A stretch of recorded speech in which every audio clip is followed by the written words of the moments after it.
Hello दोस्तों, welcome back to my YouTube channel English with Aman.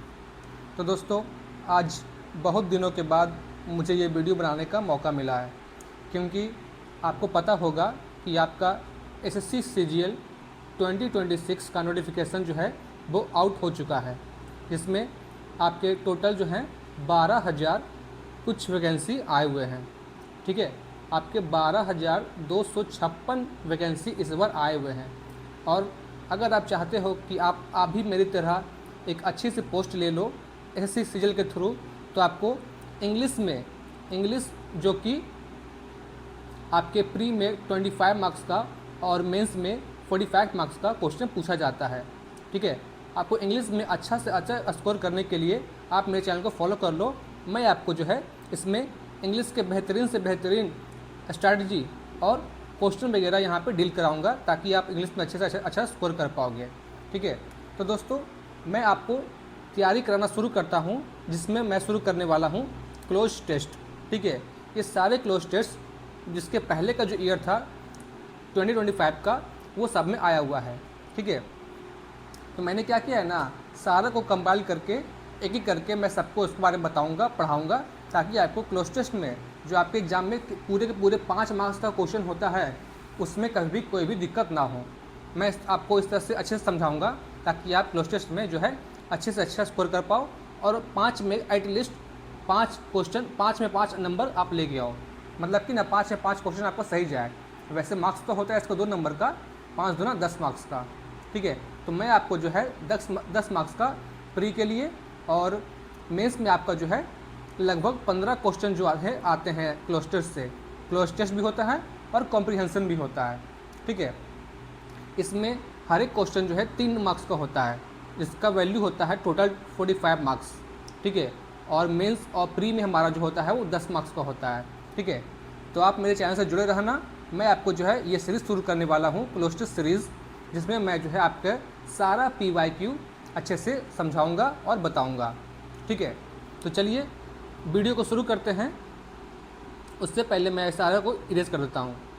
Erase से इसको सारा मैंने इरेज कर दिया। ठीक है, हम लोग सीखेंगे कि क्लोज टेस्ट को जो है हम लोग अप्रोच कैसे करें, इसको बनाए कैसे। ठीक है, उससे पहले मैं अपने बारे में बताता हूँ कि मेरा नाम अमन कुमार है, और मैं जो है एसएससी सीजीएल 2025 से ओएस के पोस्ट पे सिलेक्टेड हूँ। मुझे इस बार जो है ओएस का पोस्ट मिला हुआ है। ठीक है, ओएस का मतलब होता है ऑफिस सुपरिटेंडेंट, जो एक इनकम टैक्स डिपार्टमेंट की पोस्ट होती है, जो CBDT मंत्रालय ऑफ वित्त मंत्रालय में के अंतर्गत आती है। ठीक है, मिनिस्ट्री ऑफ फाइनेंस के अंतर्गत ये आती है। ठीक है, तो चलिए इन सब बातों को नज़रअंदाज करते हैं और वीडियो को शुरू करते हैं। तो सबसे पहले हम क्या करते हैं, क्वेश्चन को पढ़ते हैं, क्वेश्चन क्या कह रहा है। ठीक है, पहले क्वेश्चन का अप्रोच देखते कि क्वेश्चन कहना क्या चाह रहा है। ठीक है, उसके बाद हम लोग इसका आंसर को डील करेंगे, इसका आंसर को बनाएंगे। ठीक है, चलिए देखते हैं क्वेश्चन क्या बोल रहा है हमारा। Modern ethical debates tend to concern the conflict between the ontological and consequentialist approaches, each providing fill in the blanks methodology। ठीक है, मतलब कि हमारे पास ना 66 में इसका ऑप्शन दिया हुआ 4 ऑप्शन, ये है, ए है, बी है, सी है और डी है। इसे हमें भरना है। ठीक है, इसे भरने से पहले क्या करते हैं, पूरा पहले एक बार पढ़ लेते हैं। ठीक है, D ontology requires respect for moral fill in the blanks irrespective of the result, while consequentialism judges on the basis of the net fill in the blanks। ठीक है, objections against pure consequentialism suggest it will allow fill in the blanks actions if this brings about maximum overall welfare। In reply, some recommend fill in the blanks hybrid theories that combine obligations with outcome sensitivity। ठीक है, अगर by the way आपको ये question समझ में ना आए, मान लेते हैं कि आपको ये क्लोज टेस्ट समझ में आपको नहीं आ रहा है। ठीक है, तो क्या करेंगे ना, हम लोग ऑप्शन का यूज़ करेंगे। ठीक है, मैं आपको ना हर तरह का अप्रोच बताऊंगा, ताकि आप एग्जाम में अपना स्कोर जो है सही कर पाओ। ठीक है, देखते हैं हम पहले क्या करते हैं ना, फिर से इसको पढ़ते हैं। Modern ethical debates tend to concern the conflict, मतलब कि ना यहाँ पे झगड़ा के बारे में बात किया जा रहा है कि क्या है, कॉन्फ्लिक्ट है, मतलब विवाद है बिटवीन किसके किसके बीच में, डीओंटोलॉजिकल और कॉन्सिक्वेंटिज्म के बारे में है। अप्रोचेस ईच प्रोवाइडिंग अ, ठीक है। अब ध्यान देना यहाँ पे ईच प्रोवाइडिंग अ, अब ध्यान दो यहाँ पे ना कि अ के बाद हमेशा क्या आता है ना, एक नाउन आता है, ठीक है। ए के बाद क्या आता है, एक नाउन आता है। A fill in the blanks methodology, ठीक है। तो यहाँ पर देखते हैं क्या हो सकता है, क्वारलसम झगड़ालू, ठीक है। क्वारलसम का मतलब होता है झगड़ालू। तो क्या यहाँ पे ये झगड़ालू हो सकता है? अगर मुझे मान लेते मुझे नहीं पता, ठीक है, तो मैंने पे इसको यहाँ पर देखता हूँ, यहाँ पर हमारे पास पहले से ही कॉन्फ्लिक्ट है। कॉन्फ्लिक्ट का मतलब होता है विवाद करना, संघर्ष करना या फिर झगड़ा करना। तो यहाँ पर सेम से मीनिंग जो है इसका ऑप्शन हमारा नहीं सूट कर रहा, नहीं बैठ रहा है, तो ये हमारा ऑप्शन हो गया गलत, ठीक है। रिगरस जोरदार, ठीक है, जोरदार मजबूत, देख सकते हैं। आगे कर्सरी, कर्सरी का मतलब होता है सतही, मतलब कि जो तुच्छ है, जिसका कोई उतना वैल्यू नहीं है, जो महत्वहीन है, ठीक है। और एक होता है वैक्वस, वैक्वस का मतलब होता है खाली करना। तो ये यहाँ पे इसका कोई सेंस नहीं बन रहा है, तो ये हमारा ऑप्शन डी है, कैंसिल हो जाएगा, ठीक है। अब देखते हैं रिग्रेस होगा या फिर कर्सरी होगा। देखो क्या यहाँ पे ना मॉडर्न एथिकल डिबेट्स, जो आधुनिक नैतिक डिबेट्स जो होते हैं वो ना इस बात पे जोर देते हैं, वो इसका कंसर्न निकालते हैं कि ना हम कंसर्न क्या है कि ना कॉन्फ्लिक्ट पैदा हो गया है किसके इसके बीच में, डीओंटोलॉजिकल के बीच में और कॉन्सिक्वेंटिज्म के बीच में, ठीक है। जो क्या करते हैं एक जोरदार अप्रोच, एक जोरदार मेथड को क्या करते हैं प्रोवाइड करते हैं, एक जोरदार मेथड को प्रोवाइड करते हैं। तो यहाँ पर हो जाएगा ये हमारा ऑप्शन नंबर बी, रिगरस, जोरदार मेथड को अप्लाई करते हैं या प्रोवाइड करते हैं, ठीक है। आगे बढ़ेंगे 67 की ओर। Deontology requires respect for moral fill the blanks irrespective of the result, while consequentialism जजेस on the basis of the net, ठीक है। ध्यान देना deontology requires respect for moral, ठीक है। डीओंटोलॉजी के लिए क्या जरूरी है, रिस्पेक्ट, आदर, किसके लिए, फॉर मोरल। अब क्या होता है मोरल के बाद क्या लगेगा, मूड लगेगा या एक्शन लगेगा या कंजेक्चर लगेगा या फॉलिसीज लगेगा, ठीक है। ध्यान देना मोरल, डीओंटोलॉजी क्या करता है, उसके लिए ज़रूरी होता है रिस्पेक्ट, आदर, किसके प्रति, नैतिक मूड के प्रति। बिल्कुल नहीं, मूड यहाँ पर बिल्कुल ही गलत जा रहा है हमारा, ठीक है। नैतिक मूड नहीं होता है, नैतिक कंजेक्चर का मतलब होता है कल्पना, नैतिक कल्पना कभी होती है, कभी नहीं होती है। और फैलेसिस का मतलब भी होता है अति गलत कल्पना, ठीक है, मतलब कि ना गलत या फिर काल्पनिक कल्पना, काल्पनिक होता है, ठीक है। जैसे आप लोग ना ये भी आपको पता होगा, फैलेसी का मतलब होता है मिथ्या या फिर झूठा, मिथ्या कल्पना, ठीक है। तो क्या इसका ये ऑप्शन हो सकता है, नहीं, बिल्कुल नहीं हो सकता है। तो क्या हो जाएगा, एक्शन हो जाएगा। नैतिक कार्यों को क्या करता है, ये रिस्पेक्ट करता है।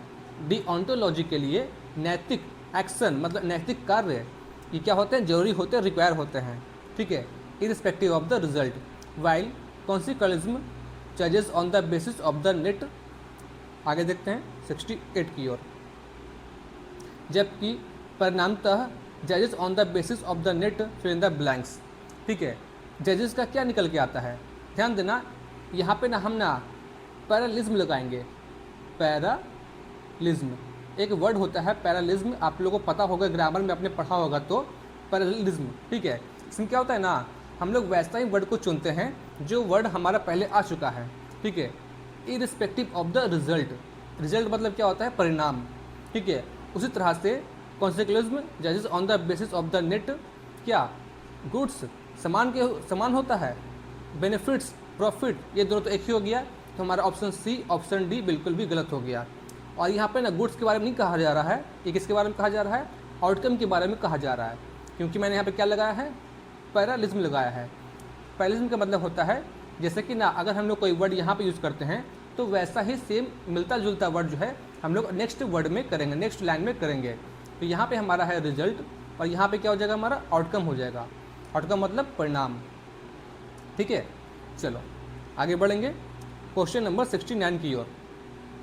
Objections against pure consequentialism suggest it will allow fill the blanks actions if this bring about maximum overall welfare, ठीक है। ऑब्जेक्शंस मतलब कि आपत्तियाँ किसके विरुद्ध, प्योर शुद्ध कॉन्सिक्वेंस के विरुद्ध। ये क्या करता है, यह सुझाव देता है कि इट विल अलाउ, ये क्या अलाउ करेगा, यहाँ पे आगे में एक्शन दिया हुआ है, यह कौन से एक्शन को अलाउ करेगा। ठीक है, तो देखते हैं। लॉडेबल, लॉडेबल का मतलब होता है प्रशंसनीय, प्रशंसा करना।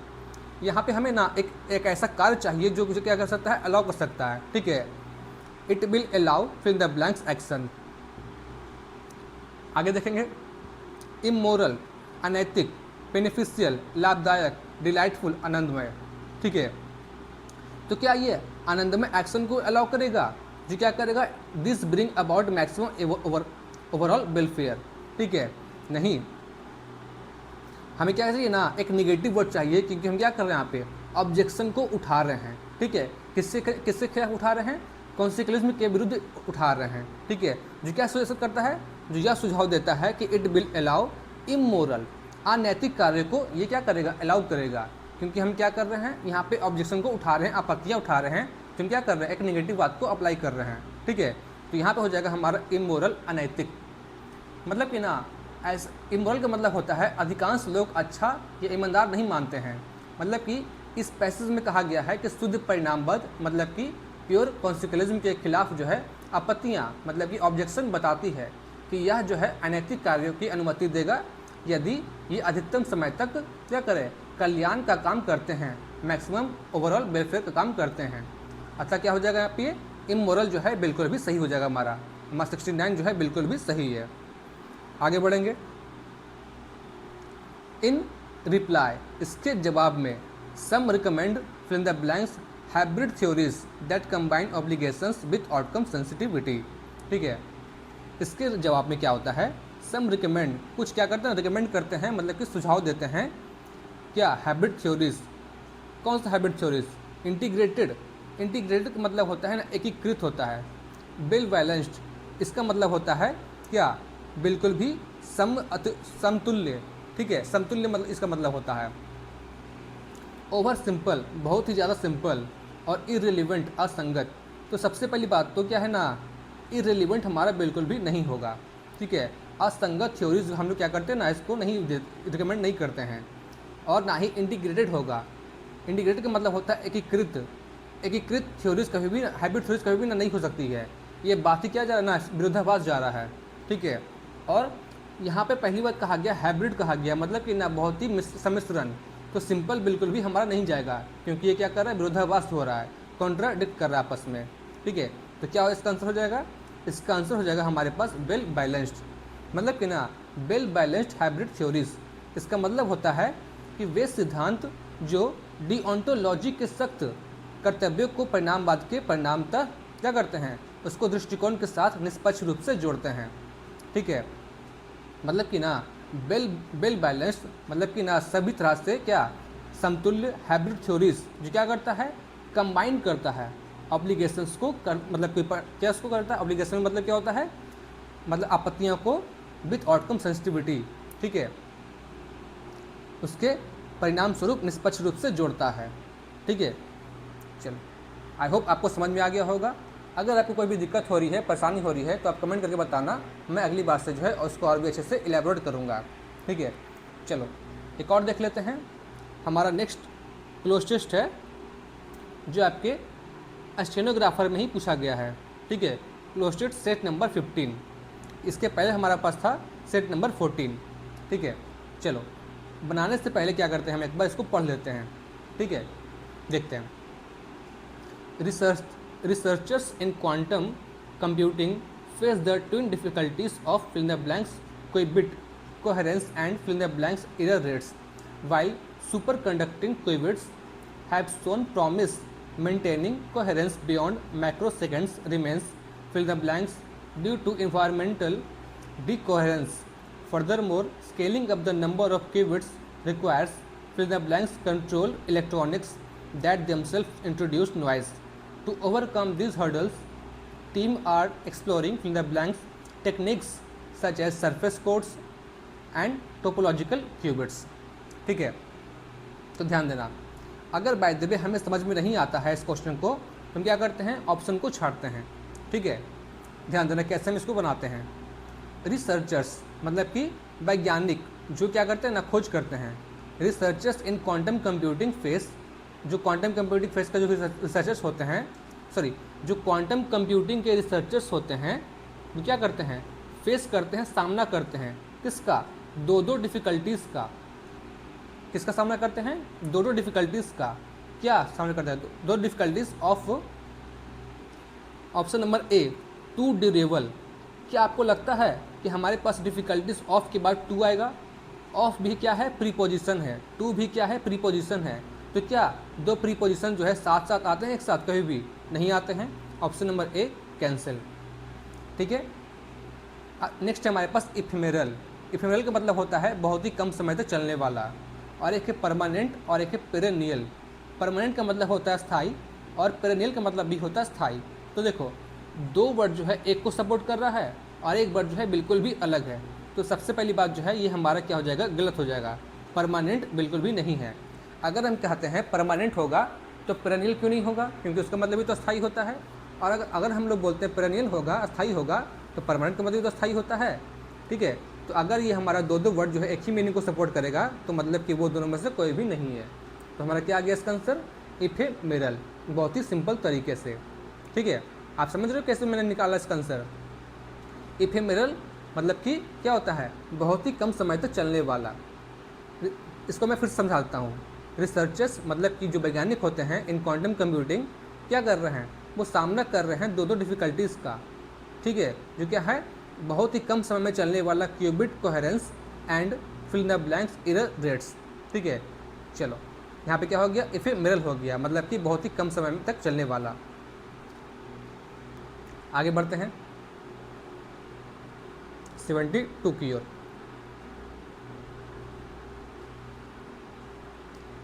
हाँ, qubit coherence and fill the blanks error rates. अब देखो यहाँ पे क्या हो जाएगा 72 में, देखते हैं। नेग्लिजिबल, नेग्लिजिबल का मतलब होता है नगण्य। ठीक है, प्रोहिबिटिव, प्रोहिबिटिव का मतलब होता है क्या, जिसको रोका जा सकता है। ठीक है, जिसको होने से रोका जा सकता है। चीप, सस्ता, लो मतलब नीचे। अब देखो हम क्या करते हैं, हम लोग ना दो डिफ़िकल्टीज़ का सामना कर रहे हैं। ठीक है, हम लोग नहीं, मतलब कि रिसर्चर जो है, वैज्ञानिक जो है, दो डिफ़िकल्टीज़ का सामना कर रहे हैं। एक जो है वो कम समय, वो जो है क्या है, पहला जो है कम समय तक चलने वाला क्यूबिट कोहेरेंस, क्यूबिट संगठन, और दूसरा क्या है, नेग्लिजिबल एरर रेट्स, नगण्य एरर रेट्स। अगर एरर रेट जो है नगण्य है तो वो डिफ़िकल्टीज़ कैसे कहलाया, डिफ़िकल्टीज़ तो नहीं हो सकता है। ठीक है, मतलब कहीं ना कहीं एरर रेट है। ठीक है, हम ये मानते हैं कि एरर रेट होगा तभी ना वो डिफ़िकल्टी होगा। तो हमारा नेग्लिजिबल जो है बिल्कुल भी गलत हो जाएगा। एक सेकंड, नेग्लिजिबल क्या हो जाएगा, गलत हो जाएगा, क्योंकि नेग्लिजिबल का मतलब होता है नगण्य होता है। अगर कोई भी एरर जो है नगण्य है तो वो डिफ़िकल्टी नहीं है, लेकिन यहाँ पे बोल रहा है कि वो डिफ़िकल्टी है, तो मतलब कि वो नेग्लिजिबल नहीं होगा। ठीक है, तो हमारा क्या हो जाएगा, ऑप्शन नंबर ए गलत हो जाएगा। फिर है हमारे पास चीप। चीप मतलब सस्ता। यहाँ पर चीप का कोई ना सेंस ही नहीं जा रहा है और ना ही लो का सेंस जा रहा है। ठीक है, तो यहाँ पे क्या हो जाएगा, प्रोहिबिटिव हो जाएगा। ऑप्शन नंबर बी प्रोहिबिटिव, मतलब कि ना कम समय तक चलने वाला क्यूबिट कोहेरेंस, क्यूबिट संगठन, और ऐसा एरर रेट जिसको कि हम क्या कर सकते हैं, जिसको हम रोक सकते हैं। मतलब प्रोहिबिटिव एरर रेट्स, ऐसा एरर रेट जिसको हम क्या कर सकते हैं, रोक सकते हैं। ठीक है, मैं फिर से पहला समझाता हूँ कि वैज्ञानिक जो है क्वांटम कंप्यूटिंग में दो डिफ़िकल्टीज़ का सामना कर रहे हैं, जो क्या है, एक कम समय तक चलने वाला क्यूबिट कोहेरेंस मतलब क्यूबिट संगठन, और एक जिसको रोका जा सके वैसा एरर रेट। ठीक है, इसका हम डिफ़िकल्टीज़ का सामना कर रहे हैं रिसर्चर्स। ठीक है, आगे बढ़ते हैं 73 की ओर। While superconducting qubits have shown promise maintaining coherence beyond microseconds remains. ठीक है, fill the blanks due to environmental decoherence. ठीक है, ध्यान देना यहाँ पे कैसे बनाएंगे हम लोग। जबकि सुपर कंडक्टिंग क्यूबिट्स जो होते हैं वो क्या शो किए हैं, वो दिखाए हैं, वो प्रदर्शित किए हैं, प्रॉमिस प्रदर्शित किए हैं। क्या दिखाए हैं कि मेंटेनिंग कोहेरेंस, मतलब कि वो संगठन को क्या करेंगे, मेंटेन करेंगे। किसके बियॉन्ड, माइक्रो सेकेंड के बियॉन्ड। जो क्या करता है, जो रिमेंस जो होता है क्या, ट्रैक्टेबल होता है, मतलब अटल होता है, अडिग होता है, ड्यू टू इन्वायरमेंटल डिकोहेरेंस। नहीं, बिल्कुल भी नहीं। अगर वो इन्वायरमेंटल क्या है, डिकोहेरेंस है, तो वो अटल नहीं होगा, ठीक है, इल्यूजिव होगा या फिर इनेट होगा, जन्मजात होता है, रिडंडेंट होता है। रिडंडेंट का मतलब होता है अनावश्यक, अगर वो अनावश्यक ही है तो वो रिमेंस की होगा, ठीक है। तो हमारा ऑप्शन नंबर डी कैंसिल हो जाएगा। तो यहाँ पे इसका आंसर होता है इल्यूजिव, मतलब कि ना जिसको प्राप्त करना बहुत ही कठिन होता है, ठीक है। देखो इसका मतलब हो गया ना, सेकंड लाइन का हमारा हिंदी होता है कि सुपर कंड्यूटिंग क्यूबिट्स जो है वो एक शो की एक प्रदर्शित किए हैं, क्या प्रदर्शित किए हैं, वो एक प्रॉमिस को प्रदर्शित किए हैं कि वो क्या करते हैं, कोहेरेंस को ना मेंटेन करके रखेंगे, किसके बावजूद, माइक्रो सेकंड्स होने के बावजूद भी, ठीक है। माइक्रो सेकंड्स इल्यूजिव मतलब कि ना बहुत ही कम समय में होने वाले, जिसको प्राप्त करना बहुत ही कठिन हो फिर भी वो क्या करते हैं, पर्यावरण असंगति के कारण माइक्रो सेकंड्स के परे अच्छे से बनाए रखना मुश्किल होता है, फिर भी क्या करते हैं, वो इसको बनाए रखते हैं, ठीक है। तो 73 क्या हो जाएगा यहाँ पे हमारा, इल्यूजिव हो जाएगा। एक सेकंड, 10 इल्यूजिव हो जाएगा। इल्यूजिव का मतलब होता है जिसको प्राप्त नहीं कर सकते हैं, जिसको प्राप्त करना कठिन हो, ठीक है। लिखता हूँ मैं यहाँ पे, जिससे प्राप्त करना क्या हो, कठिन हो। चल आगे बढ़ेंगे 74 की ओर। फर्दर मोर, इसके अलावा scaling up the number of qubits requires fill the blanks control electronics that themselves introduce noise, ठीक है। क्या करते हैं हम लोग, scaling up the number of qubits की संख्या को क्या करते हैं, बढ़ाने के बाद जो क्या करती है, वो रिक्वायर करती है, मतलब उसको ज़रूरी होता है, control electronics that themselves introduce noise.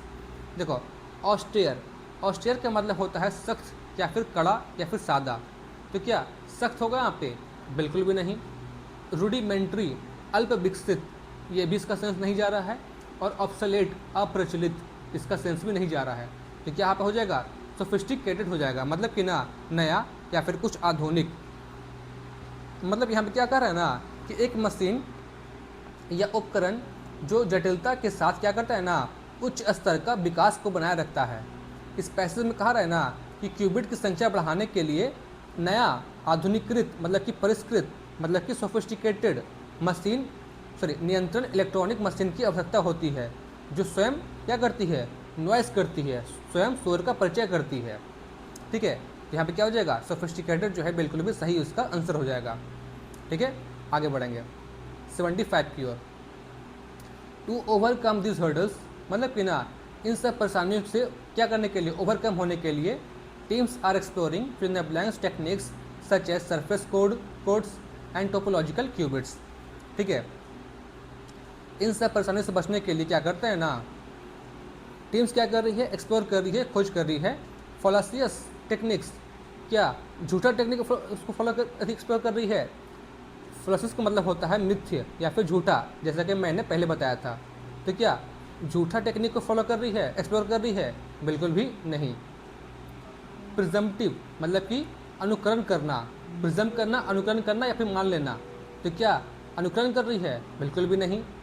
Teams क्या कर रही है ना, वो एक्सप्लोर कर रही है क्या, क्वांटम एरर करेक्टिंग टेक्निक्स, ठीक है। क्या कर रही है वो, क्वांटम एरर करेक्टिंग टेक्निक को वो कर रही है, एक्सप्लोर कर रही है, ठीक है। इसका मतलब होता है ना कि हर्डल्स मतलब कि जो भी बाधा है, बाधा को दूर करने के लिए सरफेस कोड और टोपोलॉजिकल क्यूबिट जो है कुछ तकनीकों के बारे में बात की गई है, ठीक है। यहाँ पे क्वांटम एरर तकनीक का यूज़ किया गया है, वो क्या करती है, सरफेस कोड को और टोपोलॉजिकल क्यूबिट को एक्सप्लोर करेगी, ठीक है। चलो ये था हमारा आज का 2 क्रॉस टेस्ट जो आपके एसएससी स्टेनोग्राफर के एग्ज़ाम में पूछा गया था, ठीक है। चलो आई होप आपको अच्छा लगा होगा। अगर आपको कहीं भी कोई भी दिक्कत होती है तो इसमें कमेंट करना कि हाँ आपको यहाँ पर दिक्कत हो रही, और आपको नेक्स्ट वीडियो जो है किस रूप में चाहिए, कैसा वीडियो चाहिए, आप मुझे कमेंट करके बताना, ठीक है। मैं आपको जो है नेक्स्ट वीडियो में अपना OWS लेकर आऊँगा, ठीक है। फिर उसके अगले वीडियो में मैं क्या करूँगा, साइनो एंटो को कवर करूँगा, ठीक है। अगर ये वीडियो अच्छी लगी हो तो जरूर उसको लाइक करना, सब्सक्राइब करना और शेयर करना। Thank you.